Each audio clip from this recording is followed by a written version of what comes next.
നിസ്കാരം നമ്മിൽ നിന്ന് കബൂലാക്കട്ടെ. റമളാനിൽ ആദ്യ 10 അള്ളാഹുവിന്റെ റഹ്മത്ത് കിട്ടുന്ന അടിമകളിൽ അള്ളാഹു നമ്മെ എല്ലാവരെയും ഉൾപ്പെടുത്തി തരട്ടെ. ഒരു ചെറിയ ഹദീസ് ഓതിയിട്ട് നമ്മൾ ദ്വാരന്ന് പിരിയും. കുറെ കുട്ടികൾ നാളെ SSLC പരീക്ഷ എഴുതുന്ന ആളുകളുണ്ട്. നാളെ പരീക്ഷ തുടങ്ങാണ്. +2 പരീക്ഷ എഴുതുന്ന ആളുകളുണ്ട്. പ്രത്യേകം ദുആ ചെയ്യാൻ പറഞ്ഞവരുണ്ട്. ഇൻഷാ അല്ലാഹ് നമുക്ക് അവസാനം ഒന്ന് ദുആ ചെയ്യണം. വളരെ പ്രധാനപ്പെട്ട മറ്റൊരു കാര്യം അറിയിക്കാനുള്ളത്, നാളെ നമ്മുടെ നാട്ടിലുള്ള സഹോദരിമാർക്ക് രാവിലെ കൃത്യം 10 മണി മുതൽ 12 മണി വരെയുള്ള ഖുർആൻ ക്ലാസ്, റമളാൻ പഠന ക്ലാസ് ആരംഭിക്കും. നിങ്ങളൊക്കെ വീടുകളിൽ പോയി സഹോദരിമാരോട് ആ വിവരം പറയുകയും എല്ലാവരെയും ആ ക്ലാസ്സുകളിലേക്ക് പറഞ്ഞയക്കുകയും വേണമെന്ന് ആമുഖമായി ഓർമ്മപ്പെടുത്തുകയാണ്. പരിശുദ്ധ ഖുർആനിലെ സൂറത്തുൽ അഅറാഫ് അവതരിപ്പിക്കപ്പെട്ട സന്ദർഭം. ഖുർആനിലൊരു വലിയ സൂറത്താണ് സൂറത്തുൽ അഅറാഫ്. അഅറാഫുകാരെ കുറിച്ചും അഅറാഫിന്റെ കഥകളും ഒക്കെ മുമ്പ് പല തവണ തറാവീഹിന്റെ ശേഷവും അല്ലാതെയും ഒക്കെ നമ്മൾ പഠിച്ച കാര്യമാണ്, നമുക്കറിയുന്ന കാര്യവുമാണ്.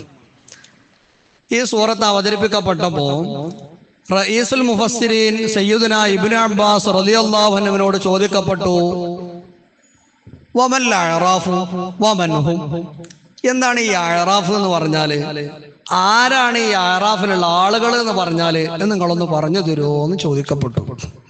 വലിയ ഖുർആൻ പണ്ഡിതനാണ് ബഹുമാനപ്പെട്ട സയ്യിദുനാ ഇബ്നു അബ്ബാസ് റളിയല്ലാഹു അൻഹു. ഉടനെ ബഹുമാനപ്പെട്ടവരെ പറഞ്ഞ മറുപടി കേൾക്കണോ? അൽ അഅറാഫു ശജറത്തുൻ ബൈനൽ ജന്നത്തി വന്നാർ. അഅറാഫ് എന്ന് പറഞ്ഞാൽ അൽ അഅറാഫു ജബലുൻ ബൈനൽ ജന്നത്തി വന്നാർ. അത് സ്വർഗത്തിന്റെയും നരകത്തിന്റെയും ഇടയിലുള്ള ഒരു പ്രത്യേകമായ പർവ്വതമാണ്, ഒരു പ്രത്യേകമായ ഇടമാണ്. ആ പർവ്വതത്തിലാകട്ടെ പുഴകളുണ്ട്, നദികളുണ്ട്, പഴങ്ങളും മരങ്ങളും എല്ലാ സൗകര്യങ്ങളുമുണ്ട്. അവിടെപ്പെട്ട ആളുകളുണ്ടല്ലോ, അവർ സ്വർഗക്കാരല്ല, എന്നാൽ അവർ നരകക്കാരുമല്ല. ഇവരെ കഥ പറയാൻ ഖുർആനിൽ സൂറത്തുൽ അഅറാഫ് എന്ന പേരിൽ ഒരു സൂറത്ത് തന്നെ ഉണ്ട്.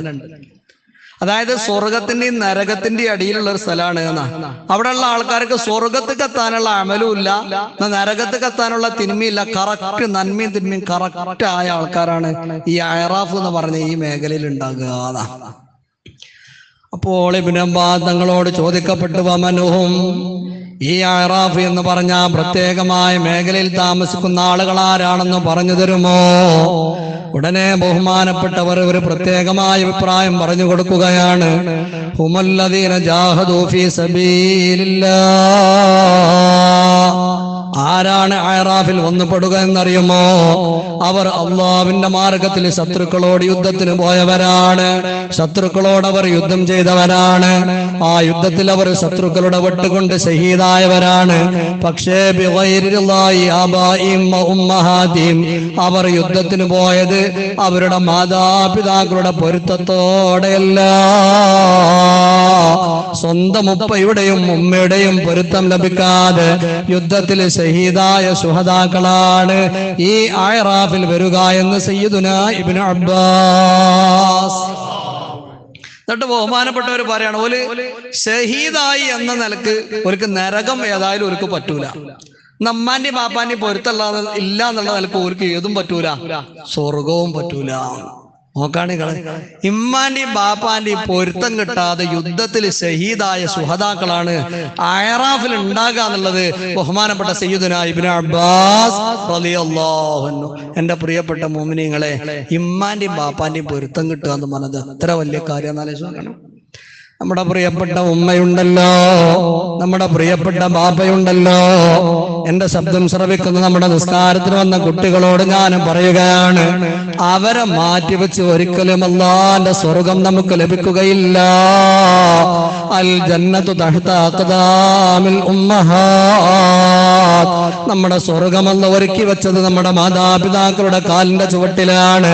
അവരുടെ കൃത്യമായ പൊരുത്തമില്ലാതെ ഒരാൾ അല്ലാഹുവിന്റെ മാർഗത്തിൽ പോരാടി ഷഹീദായാൽ പോലും ആ ഷഹീദിനുള്ള സ്വർഗം നൽകുന്നില്ല. എന്നാ ഷഹീദ് എന്നുള്ള നിലക്ക് അവർക്ക് നരകമല്ല, ഉമ്മാന്റെ ബാപ്പാന്റെ പൊരുത്തല്ലാത്തതുകൊണ്ട് അവർക്ക് സ്വർഗമല്ല. ഉമ്മാന്റെ പാന്റെ പൊരുത്തം കിട്ടുക എന്ന് പറഞ്ഞത് എത്ര വലിയ നിഅമത്താ നോക്കണി. അള്ളാഹു നിസ്കാരത്തിന്റെ ബർക്കത്തുകൊണ്ട് നമ്മളൊക്കെ ഉമ്മാന്റെ ബാപ്പാന്റെ പൊരുത്തം നമുക്ക് അള്ളാഹു തരട്ടെ. അവർ ജീവിച്ചവരാണെങ്കിലും മരിച്ചവരാണെങ്കിലും അള്ളാഹു പോലെ പൊരുത്തം നമുക്ക് തരട്ടെ. മരിച്ചുപോയ നമ്മളെ മാതാപിതാക്കൾക്ക് അള്ളാഹു സ്വർഗം കൊടുക്കട്ടെ. ജീവിച്ചിരിക്കണ നമ്മളെ മാതാപിതാക്കൾക്ക് അള്ളാഹു ആരോഗ്യമുള്ള ദീർഘായുസ് കൊടുക്കട്ടെ. മാതാപിതാക്കൾ എന്ന് പറയുന്നത് ഏറ്റവും വലിയ കാര്യമാണ്. ഞാൻ അവസാനിപ്പിക്കുകയാണ്. മദീന പള്ളിയിൽ വെച്ച് മുത്തുനബി തങ്ങളൊക്കെ സ്വഹാബത്തിനോട് പറഞ്ഞു, സ്വഹാബാ, 1 രൂപയും ചെലവഴിക്കാതെ ഹജ്ജ് ചെയ്യണമെന്ന് താല്പര്യമുള്ളവരാരാ? നിങ്ങളെ കൂട്ടത്തിലും മക്കയിലേക്ക് ചെല്ലാതെ ഒരുപാട് കാശൊന്നും ചെലവഴിക്കാതെ യാതൊരു പ്രയാസവും അനുഭവിക്കാതെ ഹജ്ജ് ചെയ്യണമെന്ന് ആഗ്രഹമുള്ളവരുണ്ടോ? സാമ്പത്തികമായി കഷ്ടപ്പെടുന്ന സ്വഹാബികളൊക്കെ ആവേശത്തോടെ പറഞ്ഞല്ലോ, ബലാ യാ റസൂലല്ലാഹ്, നബിയെ, മക്കയിലേക്ക് യാത്ര ചെയ്യാൻ ഞങ്ങളുടെ കയ്യിൽ കാശില്ല, ഹജ്ജിന് വേണ്ട ഭക്ഷണങ്ങൾ ഒരുക്കാൻ ഞങ്ങളുടെ കയ്യിൽ സമ്പാദ്യമില്ല, യാതൊരു കാശും ചെലവഴിക്കാതെ ഹജ്ജ് ചെയ്യാൻ കഴിയുമോ നബിയേ? അതിനുള്ള വഴി പറഞ്ഞു തരുമോ നബിയേ? ആ സമയം മുത്തുനബി തങ്ങൾ പറഞ്ഞത് കേൾക്കണോ? മാമിൻ വലദിൻ നൻദുറു ഇലാ വാലിദൈഹി നളറ റഹ്മ ഇല്ലാ കതബല്ലാഹു ലഹു ബികുല്ലി നളറത്തിൻ ഹജ്ജതൻ മബ്റൂറാ. ഏതൊരു മക്കളും അവന്റെ ഉമ്മയുടെ മുഖത്തേക്ക്, അവന്റെ ബാപ്പയുടെ മുഖത്തേക്ക് കാരുണ്യത്തോടെ സന്തോഷത്തോടെ ഒന്ന് നോക്കിയാൽ ആ ഒരൊറ്റ നോട്ടം കൊണ്ട് തന്നെ അവനിക്ക് മബ്റൂറായ ഹജ്ജിന്റെ കൂലി കിട്ടുമെന്ന് മുഹമ്മദ് മുസ്തഫ. ഓ, ഉമ്മയും ബാപ്പയും മരിച്ചാല് ഈ ഭാഗ്യം പോകട്ടോ. മാതാപിതാക്കൾ മരിച്ചു പോയവർക്ക് നീ കൂലി കിട്ടണമെന്ന് കരുതിയാൽ എന്താ മാർഗം? ഒരു മാർഗമല്ല. ഇമ്മയും ബാപ്പയും ജീവിച്ചിരിക്കണ മക്കളുണ്ടോ? നിങ്ങൾ വീട്ടിൽ ചെന്നിട്ട് സന്തോഷത്തോടെ ഉമ്മാന്റെ മുഖത്തേക്കൊന്ന് നോക്കോണ്ടി. നല്ല കാരുണ്യത്തോടെ നിങ്ങളെ ഉപ്പാന്റെ മുഖത്തേക്കൊന്ന് നോക്കി ഉപ്പാനോട് സലാമനട്ടി എന്താപ്പാ വർത്താനം എന്ന് ചോദിച്ചു നോക്കോണ്ടി.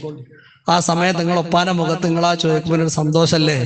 ആ സന്തോഷങ്ങളൊന്ന് നോക്കിക്കൊണ്ടി. ഒരു ഹജ്ജ് ചെയ്ത, മബ്റൂറായ ഹജ്ജ് ചെയ്ത കൂലി കിട്ടുന്ന. ഇത് കേട്ടപ്പോ ഒരു സ്വഹാബി പറഞ്ഞു, നബിയേ, എന്റെ ഉപ്പ രോഗിയായി കിടക്കുകയാണ്, എന്റെ ഉപ്പയെ പരിചരിക്കാൻ ഞാനല്ലാതെ മറ്റാരുമില്ല. ഒരു ദിവസം ഏറ്റവും ചുരുങ്ങിയത് 100 തവണയെങ്കിലും എന്റെ ഉപ്പയുടെ മുഖം ഞാൻ കാണാറുണ്ട്. എനിക്ക് 100 ഹജ്ജിന്റെ പ്രതിഫലം കിട്ടുമോ നബിയേ? ആ സമയത്ത് അവിടുന്ന് പറയുകയാണ്, കിട്ടും കേട്ടോ, നിങ്ങൾക്ക് അല്ലാഹു 100 ഹജ്ജിന്റെ പ്രതിഫലം തരുന്നതാണ്. ഉടനെ മറ്റൊരു സ്വഹാബി പറഞ്ഞു, നബിയേ, എന്റെ മാതാപിതാക്കൾ വളരെ കഠിനമായ സ്വഭാവത്തിന്റെ ഉടമകളാണ്, എന്നോട് യാതൊരു കാരുണ്യവും കാണിക്കാത്തവരാണ്, എന്നോട് എപ്പോഴും ദേശത്തോടെ പെരുമാറുന്നവരാണ്, എന്നെ വല്ലാതെ ആക്രമിക്കുന്നവരാണ്. അക്രമികളായ മാതാപിതാക്കളുടെ മുഖത്തേക്ക് ഞാൻ റഹ്മത്തോടെ നോക്കിയാൽ അപ്പോഴും ഈ പ്രതിഫലം ലഭിക്കുമോ നബിയേ? ആ സമയത്ത് അവിടുന്ന് പറയുകയാണ്, അവർ അക്രമികളായാലും അവരെത്ര മോശപ്പെട്ട സ്വഭാവക്കാരായാലും നിങ്ങൾ റഹ്മത്തോടെ അവരെ നോക്കിയാൽ അല്ലാഹു ഒരു ഹജ്ജിന്റെ കൂലി തരുമെന്ന് മുഹമ്മദ് മുസ്തഫ. അള്ളാഹു നമ്മളൊക്കെ മാതാപിതാക്കളെ പൊരുത്തം നമുക്ക് തരട്ടെ. അപ്പൊ നമ്മളെ അമ്മയും ബാപ്പയും നമ്മളെ സംബന്ധിച്ചിടത്തോളം എത്ര പ്രധാനപ്പെട്ട ആൾക്കാരാന്ന് നോക്കണം. എന്നാ ചില ആൾക്കാർക്ക് അള്ളാഹു ഒരു റഹ്മത്ത് കൊടുക്കുന്ന നിങ്ങള്, ചില ആളുകൾ കാരണം, ചില മക്കൾ കാരണം ഓരമ്മാക്കും ബാപ്പാക്കും അള്ളാഹു തല പുറത്തു കൊടുത്തു സ്വർഗം കൊടുക്കും. മക്കള് കാരണം മാതാപിതാക്കൾക്ക് പുറത്തു കൊടുക്കുക, എന്നിട്ട് മാതാപിതാക്കൾക്ക് സ്വർഗം കൊടുക്കുക. ഓ, അത് അത്ര വലിയ സന്തോഷമുള്ള കാര്യമാണ്. നമ്മള് കാരണം നമ്മളമ്മാക്കും ബാപ്പാക്കും എല്ലാം അള്ളാഹു തല പുറത്തു കൊടുക്കുന്ന ഒരു അവസ്ഥ നമ്മൾ ചിന്തിച്ചു നോക്കാണ്. അപ്പൊ നമ്മുടെ മാതാപിതാക്കൾക്ക് നമ്മളോടുണ്ടാകുന്ന സന്തോഷം എത്രയാണ്? കാരണം എന്തേ? എന്റെ മകൻ കാരണമല്ലേ എനിക്കെല്ലാം പൊറുക്കപ്പെട്ടത്, എന്റെ മകൾ കാരണമല്ലേ എനിക്ക് പൊറുക്കപ്പെട്ടത്, എന്റെ മക്കൾ കാരണമല്ലേ എനിക്ക് സ്വർഗം കിട്ടിയത്. ആ മാതാപിതാക്കൾക്ക് നമ്മളോടുള്ള സന്തോഷം പറഞ്ഞാൽ തീരുമോ? എന്നാൽ ആദരവായ നബി മുഹമ്മദ് മുസ്തഫ നമ്മുടെ ഉറക്ക സ്വലാത്ത് ചെല്ലണം. ആദരവായ നബി മുഹമ്മദ് മുസ്തഫ സല്ലല്ലാഹു അലൈഹി വസല്ലമ തങ്ങൾ പറയുന്നുണ്ട്, പരിശുദ്ധ റമദാനിലെ രണ്ടാമത്തെ രാത്രിയിൽ ഒരാളെ തറാവീഹ് നിസ്കരിക്കുമ്പോ ആ നിസ്കാരം കാരണമായി അവന്റെ മാതാപിതാക്കൾക്കുള്ള പുറത്തു കൊടുക്കുന്നതാണ്, അവർക്കുള്ള സ്വർഗം നൽകുന്നതാണ്. അല്ലാ ഞങ്ങളെ നിസ്കാരം അതിന് പറ്റിയ നിസ്കാരമായി സ്വീകരിക്കണേ അല്ലാ. ഈ നിസ്കാരം കാരണം ഞങ്ങളെ മാതാപിതാക്കൾക്ക് പുറത്തു കൊടുക്കണേ അല്ലാ. ഒരു ചെറിയ മസാല ഉണ്ട്, 1 മിനിറ്റിന്റെ മസാല ചൊല്ലി. ലാ ഇലാഹ ഇല്ലല്ലാഹു ലാ ഇലാഹ ഇല്ലല്ലാഹ്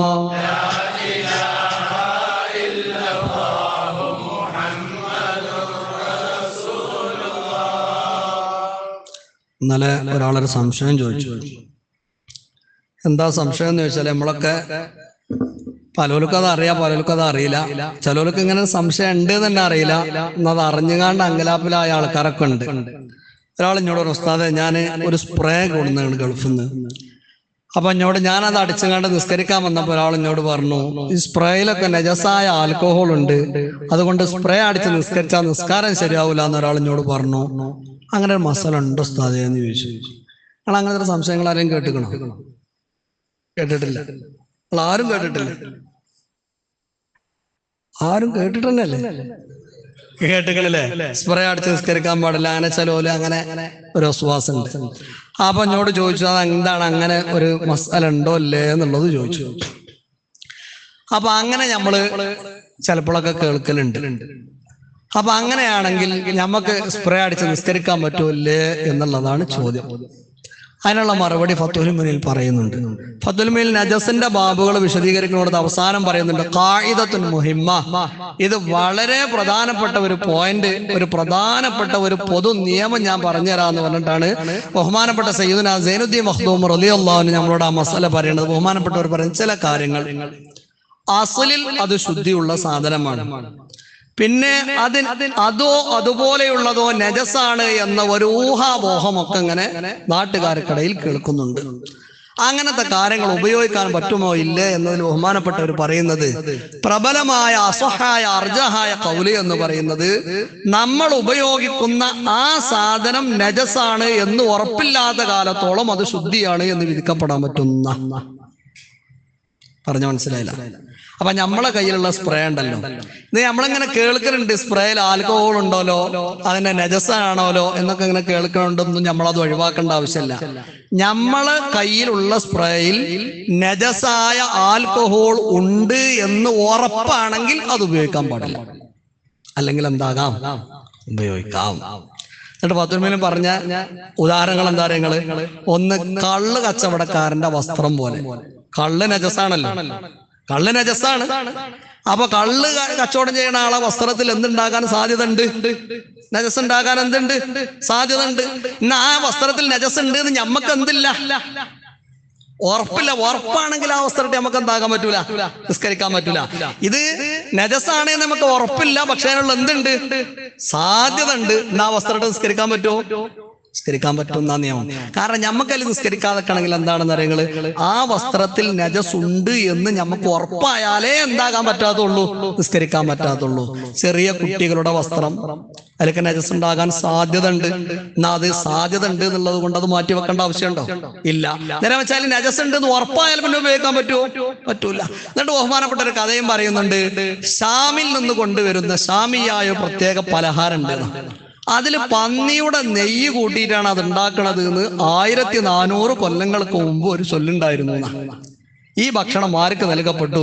അസ്റഫുൽ വറാ ത്വാഹ റസൂലുള്ളാഹി സ്വല്ലല്ലാഹു അലൈഹി വസല്ലം തങ്ങൾ കൊണ്ടുവന്ന് നൽകപ്പെട്ടപ്പോ നബി തങ്ങൾ അത് ഭക്ഷിച്ചു എന്ന് മാത്രമല്ല, അതിനെപ്പറ്റി എന്തായിട്ടുമില്ല ചോദിച്ചിട്ടില്ല. ഈ മസാല എവിടെ ഉണ്ട്? ഫത്ഹുൽ മുനീൽ പറയുന്നുണ്ട്. അപ്പോ നമ്മളൊരു സ്പ്രേ സ്പ്രേ ഉപയോഗിക്കൽ നല്ലതാണോ അല്ലേ എന്നുള്ളത് വേറെ വിഷയം, അതല്ല ഇപ്പൊ നമ്മൾ പറയണത്. അത് ഉപയോഗിച്ചാൽ നിസ്കാരം ശരിയാകുമോ അല്ലേ എന്നുള്ള മസലയാണ് പറയുന്നത്. അപ്പൊ നമുക്ക് അതിൽ പറയേണ്ട മസല എന്തേ ഉള്ളൂ? നമ്മളുടെ കയ്യിലുള്ള സ്പ്രേയിൽ നജസായ ആൽക്കഹോൾ ഉണ്ട് എന്ന് ഉറപ്പാണെങ്കിൽ അതെന്താകാൻ പാടില്ല, ഉപയോഗിക്കാൻ പാടില്ല. ഇതിൽ ആൽക്കഹോൾ ഉണ്ടോ ആവോ ഇല്ലേ ആവോ, ഉള്ളത് തന്നെ നജസാണോ അല്ലേ എന്നുള്ള സംശയത്തിന്റെ പേരിൽ ആ സാധനങ്ങൾ ഉപയോഗിക്കുന്നതിനോ അത് ഉപയോഗിച്ച് നിസ്കരിക്കുന്നതിനോ എന്തില്ല, പ്രശ്നമില്ല. പറഞ്ഞ മസല മനസ്സിലാക്കണം. ഇത് സംശയമൊന്നുമില്ലല്ലോ. ഇതിന്റെ പേരിൽ അങ്ങോട്ടും ഇങ്ങോട്ട് തർക്കമുണ്ടാവില്ല. എന്നിട്ട് ഞാൻ തർക്കിച്ചാൻ വേണ്ടിയാണ് എന്തായതല്ല. ഒരാളൊരു മസല ചോദിച്ചതാണ്. പക്ഷെ എനിക്ക് തോന്നി, കാരണം നമ്മൾ പലരും സ്പ്രേ അടിച്ചൊക്കെ ഉപയോഗിച്ച് സ്പ്രേ ഒക്കെ ഉപയോഗിക്കുന്ന ആൾക്കാരാണ്. അപ്പൊ ചിലപ്പോ ഒക്കെ ചിലവര് പറയടാ സ്പ്രേ അടിച്ച നിസ്കാരം ശരിയാവില്ല എന്ന് പറയുമ്പോഴേ ഒരു വിശ്വാസം ഉണ്ടാവും. വിശ്വാസം നീക്കാൻ വേണ്ടിയാണ് പറഞ്ഞതാണ്. അള്ളാഹു തആല ദീനി ഇൽമു പഠിക്കാൻ വേണ്ടി നമുക്ക് തൗഫീഖ് തരട്ടെ. ഒരു 3 സ്വലാത്തിലിട്ട് നമ്മള് നാളെ പരീക്ഷ എഴുതുന്ന കുട്ടികൾക്കൊക്കെ വേണ്ടി, SLC പരീക്ഷ എഴുതുന്ന കുട്ടികൾക്കൊക്കെ വേണ്ടി എല്ലാവരും 3 സ്വലാത്തിലേക്കാണ്. സല്ലല്ലാഹു അലാ മുഹമ്മദ് അലൈഹി വസല്ലം. സല്ലല്ലാഹു അലാ മുഹമ്മദ് സല്ലല്ലാഹു അലൈഹി വസല്ലം. അല്ലാഹുമ്മ സ്വല്ലി അലാ മുഹമ്മദ് അലൈഹി വസല്ലം. അല്ലാഹ് ഞങ്ങളെ മജ്ലിസിനെ സ്വീകരിക്കണേ അല്ലാഹ്. ഞങ്ങളെ നിസ്കാരം നീ കബൂലാക്കണേ അല്ലാഹ്. റബ്ബേ, ഒരുപാട് പ്രായമായ ഉപ്പമാര്, ചെറുപ്പക്കാര്, വിദ്യാർത്ഥികളൊക്കെ ഈ മജ്ലിസിലുണ്ട്. എല്ലാവർക്കും അർഹമായ പ്രതിഫലം നൽകണേ അല്ലാഹ്. ആരോഗ്യമുള്ള ദീർഘായുസ് നൽകണേ അല്ലാഹ്. പെട്ടെന്നുള്ള മരണങ്ങളെ തൊട്ട് ഞങ്ങളെ കാക്കണേ അല്ലാഹ്. റബ്ബേ, ഒരുപാട് സഹോദര സഹോദരിമാർ പല നാടുകളിലുള്ളവർ ഞങ്ങളുടെ തറാവീന്റെ ശേഷമുള്ള ക്ലാസുകൾ ഓൺലൈൻ വഴി കേട്ടിട്ട് ദിവസവും ഒരുപാട് ആളുകളാണ് ദുആ കൊണ്ട് വസിയത്ത് ചെയ്യാറുള്ളത്. ദുആ കൊണ്ട് വസിയത്ത് ചെയ്ത എല്ലാ മുഅ്മിനീങ്ങളുടെയും മനസ്സിലുള്ള ഖൈറായ മുറാദുകളെ ഹാസിലാക്കണേ അല്ലാഹ്. എല്ലാ വിഷമങ്ങളും മാറ്റണേ അല്ലാഹ്. റബ്ബേ, നാളെ സ്കൂളുകളിൽ SSLC പരീക്ഷ തുടങ്ങുകയാണ്, +2 പരീക്ഷ ആരംഭിക്കുകയാണ്. ഈ വർഷം പരീക്ഷ എഴുതുന്ന കുട്ടികൾക്കൊക്കെ റാഹത്തുള്ള വിജയം നൽകണേ അല്ലാഹ്. ഉന്നതമായ വിജയം നൽകണേ അല്ലാഹ്. അവരുടെ പഠനങ്ങളിൽ ബറക്കത്ത് നൽകണേ അല്ലാഹ്. നല്ല ഹിഫ്ള് നൽകണേ അല്ലാഹ്. തുടർന്ന് പഠിക്കണമെന്ന് ആഗ്രഹിക്കുന്നവർക്ക് അതിന് സാധ്യമായ വിജയം നൽകണേ അല്ലാഹ്. പരിശുദ്ധ റമളാനിലെ ആദ്യത്തെ വെള്ളിയാഴ്ച രാത്രിയാണ്. ഈ രാത്രിയുടെ ബറക്കത്ത് കൊണ്ട് വലിയ ബറക്കത്ത് അവർക്ക് നൽകണേ അല്ലാഹ്. റബ്ബേ, സ്ട്രോക്ക് വന്ന് ഹോസ്പിറ്റലിൽ അഡ്മിറ്റ് ചെയ്യപ്പെട്ട ഭർത്താവിന് വേണ്ടി പ്രത്യേകം ദുആ ചെയ്യാൻ പറഞ്ഞിട്ടുണ്ട്. കണ്ണൂരിൽ ഹോസ്പിറ്റലിൽ അഡ്മിറ്റിലാണെന്ന് പറഞ്ഞിട്ടുണ്ട്. റബ്ബേ, ആ സഹോദരന് പരിപൂർണമായ ശിഫ നൽകണേ അല്ലാഹ്. ആജിലായ ശിഫ നൽകണേ അല്ലാഹ്. വിഷമങ്ങൾ പ്രയാസങ്ങൾ മാറ്റി കൊടുക്കണേ അല്ലാഹ്. സാധാരണ രൂപത്തിൽ നടക്കാനും എണീക്കാനും കാര്യങ്ങളൊക്കെ ചെയ്യാനുള്ള തൗഫീഖ് നൽകണേ അല്ലാഹ്. തലച്ചോറ് ചുമന്ന അസുഖമുള്ള ഒരു സഹോദരി പ്രത്യേകം ദുആ ചെയ്യാൻ ഏൽപ്പിച്ചിട്ടുണ്ട്. റബ്ബേ, ഈ മജ്ലിസിന്റെ ബറക്കത്ത് കൊണ്ട് ശിഫ നൽകണേ അല്ലാഹ്. പരിപൂർണ്ണ ശിഫ നൽകണേ അല്ലാഹ്. റബ്ബേ, ഞങ്ങൾ മരിച്ചുപോയ എല്ലാവരുടെയും ഖബറിടം സ്വർഗമാക്കണേ അല്ലാഹ്. ഞങ്ങളെല്ലാവരെയും നിന്റെ സ്വർഗലോകത്ത് ഒരുമിച്ച് കൂട്ടണേ അല്ലാഹ്. ഈ നിസ്കാരം കാരണം ഞങ്ങളുടെ ഒക്കെ മാതാപിതാക്കൾക്ക് പുറത്തു കൊടുക്കണേ അല്ലാഹ്. അവർക്ക് സ്വർഗം നൽകണേ അല്ലാഹ്. ഞങ്ങളെയൊക്കെ നിന്റെ ജന്നത്തുൽ ഫിർദൗസിൽ ഒരുമിപ്പിക്കണേ അല്ലാഹ്. ആമീൻ ബിറഹ്മതിക യാ അർഹമർ റഹീമീൻ. അസ്സലാമു അലൈക്കും വറഹ്മത്തുള്ളാഹി.